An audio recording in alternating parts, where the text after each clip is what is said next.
അടുക്കള ജോലി എളുപ്പമാക്കാനായിട്ട് എൻ്റെ വീട്ടിൽ മസാലകളും അതുപോലെ തന്നെ ധാന്യങ്ങളും അറേഞ്ച് ചെയ്ത് വെക്കുന്ന രീതിയാണ് ഇന്നത്തെ വീഡിയോയിൽ ഞാൻ കാണിക്കുന്നത്. ഞാൻ സാൻഡി ജോർജ്. എല്ലാവർക്കും എൻ്റെ ചാനലിലേക്ക് സ്വാഗതം.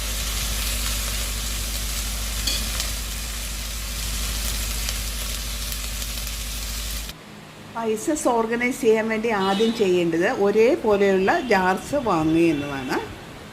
എല്ലാം ഞാൻ നേരത്തെ വാങ്ങി വെച്ചിരുന്ന ജാർസാണ് കേട്ടോ. വീഡിയോ ചെയ്യാൻ വേണ്ടി സ്പൈസ് ജാർസ് എല്ലാം പുറത്തെടുത്തതാണ്. അടുത്തതായിട്ട് നമുക്ക് ഈ ജാർസിലെല്ലാം ലേബൽ എഴുതി ഒട്ടിക്കാം. ലേബൽ ഇല്ലെങ്കിൽ ചില സ്പൈസസ് അങ്ങോട്ടും ഇങ്ങോട്ടും മാറിപ്പോകാൻ ചാൻസ് ഉണ്ട്. ലേബൽ ഉണ്ടെങ്കിൽ നമ്മളല്ലാതെ വേറെ ആർക്ക് വേണമെങ്കിലും ഈസി ആയിട്ട് കിച്ചണിൽ വർക്ക് ചെയ്യാൻ സാധിക്കും.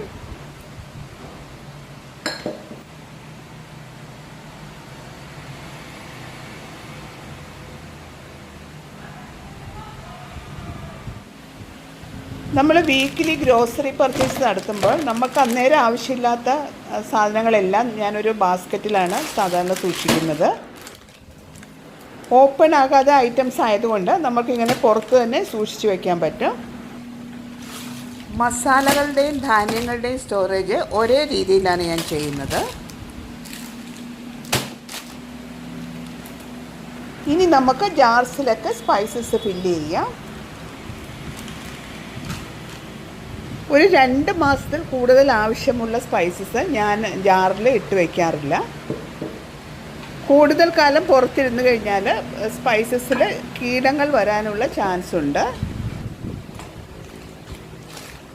ഒരു 3 മാസത്തിൽ ഒരിക്കലെങ്കിലും ഇതിലെ പൊടികളെല്ലാം തീരുന്നതനുസരിച്ച് ഈ ജാർസ് എല്ലാം ഒന്ന് കഴുകി ഉണക്കിയതിന് ശേഷം വേണം വീണ്ടും പൊടികൾ ഇട്ട് വയ്ക്കാൻ കേട്ടോ.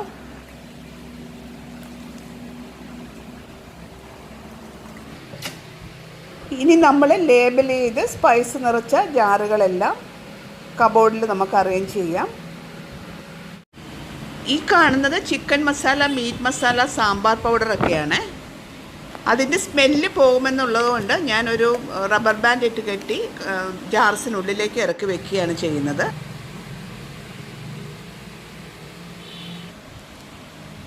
കുക്കിംഗ് കുറച്ച് ഈസി ആക്കാൻ വേണ്ടിയിട്ട് ഞാനൊരു മസാല ബോക്സ് യൂസ് ചെയ്യുന്നുണ്ട്. നമ്മൾ കിച്ചണിൽ ഏറ്റവും കൂടുതൽ ഉപയോഗിക്കുന്ന ഒരു 7 മസാലകൾ നമുക്ക് ഈ സ്പൈസ് ബോക്സിൽ അറേഞ്ച് ചെയ്യാൻ പറ്റും. ഈ മസാല ബോക്സ് വളരെ ഉപകാരപ്രദമായിട്ട് എനിക്ക് തോന്നിയിട്ടുണ്ട്.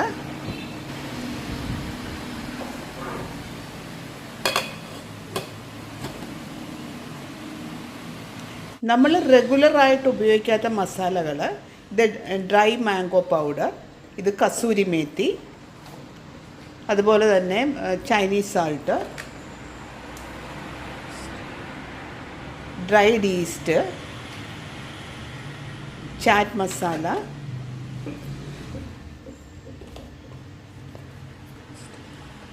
കസ്റ്റാർഡ് പൗഡർ, ഇത് ചിക്കൻ മാഗി ക്യൂബ്സ്. അതുപോലെ നമ്മൾ റെഗുലർ യൂസ് ചെയ്യാത്ത മസാലകളെല്ലാം ഞാനിങ്ങനെ ഒരു ഫ്രിഡ്ജ് വാങ്ങിച്ചപ്പോൾ കിട്ടിയ ഒരു കണ്ടെയ്നറാണ്. ഇതിനകത്ത് വെച്ചിട്ട് ഫ്രീസറിലേക്ക് വെക്കുകയാണ് ചെയ്യുന്നത്. ഞാനിത് ഫ്രിഡ്ജിലാണ് കേട്ടോ വെക്കുന്നത്. അങ്ങനെ വെക്കുന്നത് കാരണം നമുക്കിത് കേടുകൂടാതെ തീരുന്നത് വരെ ഉപയോഗിക്കാൻ പറ്റും. പുറത്ത് വെച്ചിരുന്നാൽ പെട്ടെന്ന് തന്നെ കേടായിട്ട് അതിൽ കീടങ്ങളൊക്കെ വന്ന് നശിച്ചു പോകാൻ സാധ്യതയുണ്ട്. ഏകദേശം ഒരു 2 മാസത്തേക്ക് ആവശ്യമുള്ള മസാലകളാണ് ഞാൻ സാധാരണയായിട്ട് ബോട്ടിൽസിലിട്ട് വയ്ക്കാറുള്ളത്. കൂടുതലായിട്ട് ബോട്ടിൽസ് എല്ലാം നിറച്ച് വെച്ചാൽ കീടങ്ങളും വന്ന് അതിൻ്റെ സ്മെല്ലും പോയിട്ട് പലപ്പോഴും എടുത്ത് കളയേണ്ടതായിട്ട് വന്നിട്ടുണ്ട്. അതുകൊണ്ട് അതായത് പാക്കറ്റ് ഓപ്പൺ ആക്കിയ കൂടുതലുള്ള മസാലകൾ ഞാനൊരു ഇതുപോലെയുള്ളൊരു ബാസ്ക്കറ്റിൽ ഇട്ടിട്ട് അത് ഫ്രീസറിൽ വെക്കുകയാണ് ചെയ്യുന്നത്. ഈ പാക്കറ്റ്സ് ഓരോന്നും റബ്ബർ ബാൻഡ് ഇട്ട് കെട്ടിയിട്ട് അല്ലെങ്കിൽ നല്ല ക്ലിപ്പ് യൂസ് ചെയ്തിട്ട് ഈ ബാസ്ക്കറ്റിലേക്ക് നമുക്ക് ഇറക്കി വയ്ക്കാം. വീക്കിലി പർച്ചേസ് നടത്തുന്നതിന് മുമ്പ് ഈ ബാസ്ക്കറ്റ് ജസ്റ്റ് ഒന്ന് പുറത്തെടുത്തിട്ട് ചെക്ക് ചെയ്ത് നോക്കിയാൽ മതി. ഓട്സൊക്കെ ഓപ്പണാക്കി പുറത്ത് വെച്ചിട്ട് അത് പിന്നീട് ഉപയോഗിക്കാൻ നോക്കുമ്പോഴത്തേക്കും അതിനകത്തൊരു പ്രാണി വന്ന് കയറുന്നതായിട്ട് കാണുന്നുണ്ട്. ധാന്യങ്ങൾ അറേഞ്ച് ചെയ്യുമ്പോൾ ചെറുപയർ, വൻപയർ, ഉഴുന്ന് തുടങ്ങിയ ധാന്യങ്ങളിൽ കീടങ്ങൾ ആക്രമിക്കാത്തത് കൊണ്ട് അത് പുറത്ത് തന്നെ സൂക്ഷിക്കാം. ഇനി നമുക്ക് ഈ ബാസ്ക്കറ്റ് ഫ്രീസറിൻ്റെ ഒരു തട്ടിലേക്ക് മാറ്റാം. ഫ്രിഡ്ജിലും ഫ്രീസറിലുമൊക്കെ സ്ഥലം കുറവുള്ളവർ മസാലകൾ കുറേശ്ശെ വീതം വാങ്ങാനായിട്ട് ശ്രദ്ധിക്കണേ. ഇനി നമുക്ക് കറുവാപ്പട്ട, ബേ ലീഫ് പോലെയുള്ള മുഴുവനായിട്ടുള്ള സ്പൈസസ് എങ്ങനെയാണ് അറേഞ്ച് ചെയ്യുന്നതെന്ന് നോക്കാം. ഞാൻ അതിനു വേണ്ടി ഒരു സ്റ്റീലിൻ്റെ കണ്ടെയ്നറാണ് എടുത്തിരിക്കുന്നത്. ഈ കണ്ടെയ്നർ ഇല്ലെങ്കിൽ പ്ലാസ്റ്റിക്കിൻ്റെ കണ്ടെയ്നർ ആയാലും മതി. ഓരോ മസാലയും ലോക്ക്ഡ് കവറിലാക്കിയിട്ട് ഈ കണ്ടെയ്നറിലേക്ക് ഇറക്കി വയ്ക്കുകയാണ് ചെയ്യുന്നത്. വോൾ സ്പൈസസ് ഇങ്ങനെ അറേഞ്ച് ചെയ്ത് കഴിഞ്ഞാൽ ഒരു ഒറ്റ കണ്ടെയ്നർ ഓപ്പൺ ചെയ്ത് കഴിഞ്ഞാൽ നമുക്ക് എല്ലാം ഉപയോഗിക്കാൻ പറ്റും. കറുവാപ്പട്ട, ബേ ലീഫ്, ജാതിക്ക, ചുക്ക്, കുരുമുളക് എല്ലാം തന്നെ ഇതിനകത്ത് വെച്ചിട്ടുണ്ട്.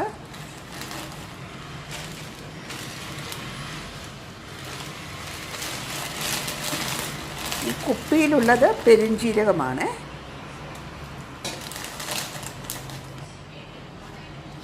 ഇനി ഈ കണ്ടെയ്നറിൽ ഓൾ സ്പൈസസ് ഒന്ന് ലേബൽ ചെയ്യുകയും കൂടി ചെയ്യാം. ലേബൽ ചെയ്ത് കഴിഞ്ഞാൽ നമുക്ക് മസാലയുടെ ആവശ്യം വരുമ്പോൾ എല്ലാ ഡബ്ബകളും തുറന്നു നോക്കേണ്ട ആവശ്യം വരില്ല.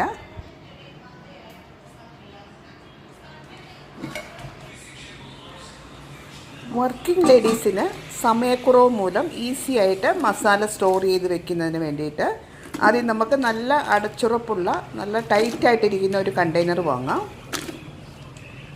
നമ്മൾ സാധാരണയായി ഉപയോഗിക്കുന്ന മസാലകളെല്ലാം ഒന്നുമില്ലെങ്കിൽ ടൈറ്റായിട്ട് ഉള്ള ക്ലിപ്പ് ചെയ്തോ അല്ലെങ്കിൽ റബ്ബർ ബാൻഡ് ഇട്ട് കെട്ടിയോ ഈ കണ്ടെയ്നറിലേക്ക് ഇറക്കി വയ്ക്കാം. അതുപോലെ തന്നെ പയർ, പരിപ്പ് വർഗ്ഗങ്ങളെല്ലാം ഇതുപോലെ ഒരു കണ്ടെയ്നർ വാങ്ങിയിട്ട് അതിലേക്ക് വെച്ചിട്ട് ടൈറ്റായിട്ട്, എയർ ടൈറ്റായിട്ട് അടച്ച് വെച്ചിരുന്നാൽ മതി.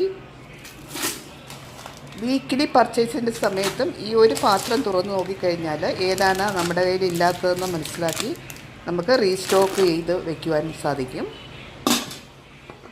ഞാൻ ചെയ്യുന്ന സ്പൈസ് ഓർഗനൈസേഷനിൽ ഏതെങ്കിലും ഒരു പാട്ടെങ്കിലും നിങ്ങൾക്ക് ഇഷ്ടപ്പെട്ടെങ്കിൽ ഒന്ന് കമൻറ്റ് ചെയ്യണേ. അതുപോലെ പുതിയതായിട്ടുള്ള ഹോം മേക്കിംഗ്, ഗാർഡൻ, കുക്കിംഗ് വീഡിയോസിനായി ചാനൽ സബ്സ്ക്രൈബ് ചെയ്ത് സപ്പോർട്ട് ചെയ്യണേ. താങ്ക്